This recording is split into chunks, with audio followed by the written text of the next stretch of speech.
अस्सलामुअलैकुम वरहमतुल्लाह। प्यारे बच्चों, देखिए मशकी सेट 12.2 दो पढ़ लेते हैं हम। यक मुतगय्यर मसावत का 12.1 आप तक पहुंचा दिए हमने। 12.2 में इबारती सवालात है। क्या ये सवाल देखो, सवाल हम पढ़ लेते हैं, आप किताब में देखते जाइए। सवाल, माँ की मौजूदा उम्र बेटे की मौजूदा उम्र से 25 साल ज़्यादा है। अब देखो, अगर सवाल में ज़्यादा का जिक्र रहा तो जमा की अलामत का इस्तेमाल कर लेना है। अगर कम का जिक्र रहा तो नफ़ी की अलामत का इस्तेमाल कर लेना है। अगर छोटा है तो नफ़ी, बड़ा है तो जमा, ये याद रख लेना। और मजमुआ है तो जमा की अलामत। ये सारी चीज़ें आप याद रखते जाइए। 3 गुना 2 गुना बता रहा है तो जैसे 3 गुना बता रहा है तो 3 गुना के लिए 3 से ज़रब हो जाएगा, है ना, जो एक्स को या वाई को। ये चीज़ें याद रख लेना। तो माँ की मौजूदा उम्र बता रहा है, बेटे की मौजूदा उम्र से 25 साल ज़्यादा है। बेटा, माँ 25 साल बड़े हैं। तो हम पहले क्या कर लेते हैं, इसमें सवाल जो पूछा है कि माँ और बेटे की उम्रों की निस्बत 4/9 हो जाएगी, तो बेटे की उम्र मालूम कीजिए। इसमें उम्र नहीं बताई हुई है तो हम हल लिखते हैं। जवाब क्या लिखने का, फ़र्ज़ किया बेटे की उम्र, बेटे की मौजूदा उम्र लिख दो x साल है। ओके, आराम से लिखिए इसको। फिर माँ की उम्र कितनी है, माँ की उम्र 25 साल ज़्यादा है, बेटे से ज़्यादा है ना। तो कितनी हो जाएगी, देखो ये बेटे की उम्र है x और उसमें जमा 25 करो, यानी x जमा 25 माँ की मौजूदा उम्र हो जाएगी। माँ की मौजूदा उम्र, ये याद रख लेना।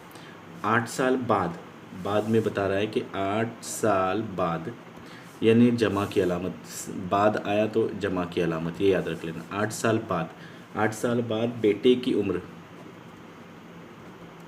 8 साल बाद बेटे की उम्र कितनी हो जाएगी। पहले तो बेटे की उम्र x थी, लेकिन 8 जमा कर दो तो x जमा 8 हो जाएगी, है ना। उन दोनों की उम्रों की निस्बत दी हुई है। निस्बत कितनी दी हुई है, निस्बत है 4/9।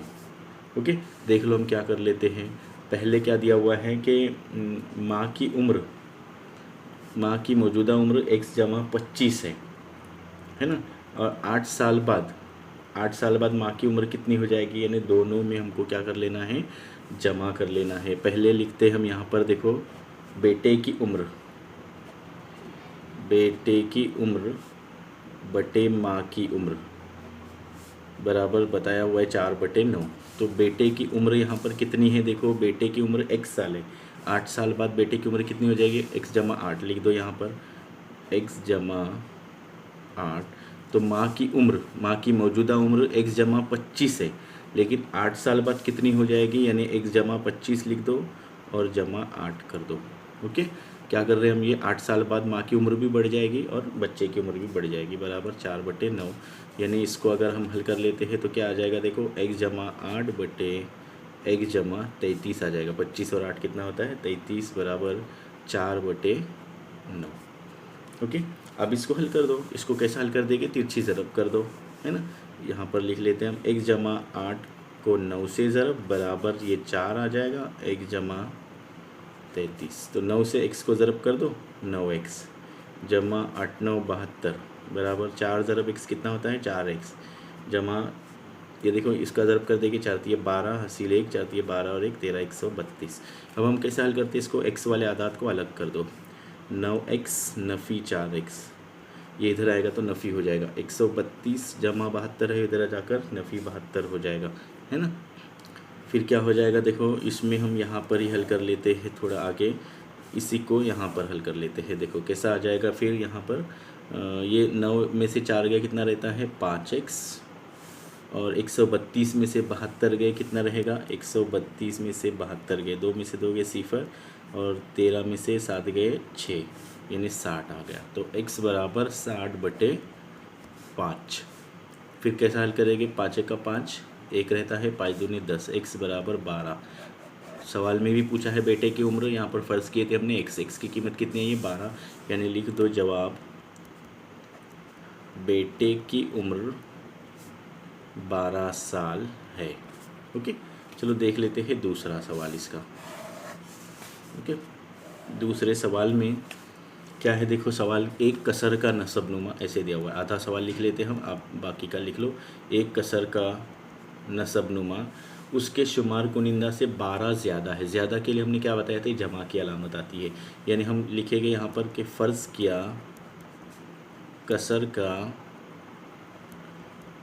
शुमार कुनिंदा x है ना, और उसका नसबनुमा शुमार कुनिंदा से ज़्यादा है, यानी नसबनुमा इससे ज़्यादा आ जाएगा।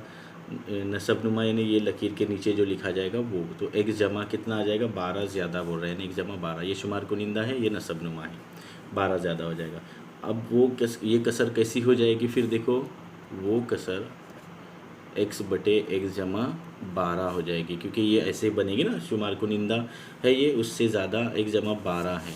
ओके, तो देखो क्या कर लेंगे, अब इसको हम शुमार कुनिंदा, उसके आगे बता रहा है कि शुमार कुनिंदा से 2 तफरीक करने पर, ये शुमार कुनिंदा इससे 2 तफरीक कर दो, लिख दो इधर, शुमार कुनिंदा से 2 तफरीक करने पर, और नसबनुमा में 7 जमा करने पर। देखो क्या है, शुमार कुनिंदा और नसबनुमा हमारे पास क्या है वो देख लेना पहले। ये x है ना, x में से ये लिख लो पूरा, x बटे x जमा 12, ये कसर हमारे पास हमने बनाए थे, ये इसमें 2 तफरीक करने पर, यानी यहाँ पर से 2 तफरीक कर दो, और नसबनुमा में 7 जमा कर दो, यानी यहाँ पर 7 लिख दो, तो वो कसर बता रहा है 1/2 के मसावी होती है।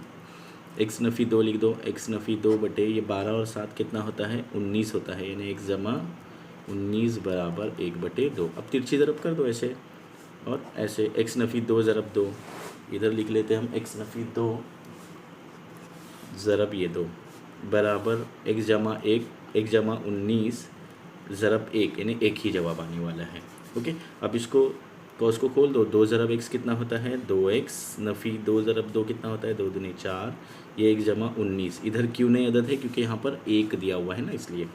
चलो देख लेते आगे, x वाले आदात को अलग कर तो 2x और x नफ़ी x हो जाएगा बराबर 19, और इसको इधर ले लो नफ़ी 4 को, तो इधर क्या आ जाएगा, जमा 4, तो 2x में से x गया, x 19 और 4 कितना होता है, 23। ये आपको x की कीमत मालूम आ गई, वो कसर भी मालूम कर लेना है ना, वो कसर भी मालूम कर लेना है। तो कसर हमारे पास क्या थी, x बटे x जमा 12 थी, यहाँ पर लिख दो x बटे x जमा 12, देखो ये कसर है, वो कसर जो लिखे थे हमने यहाँ से ले लिए।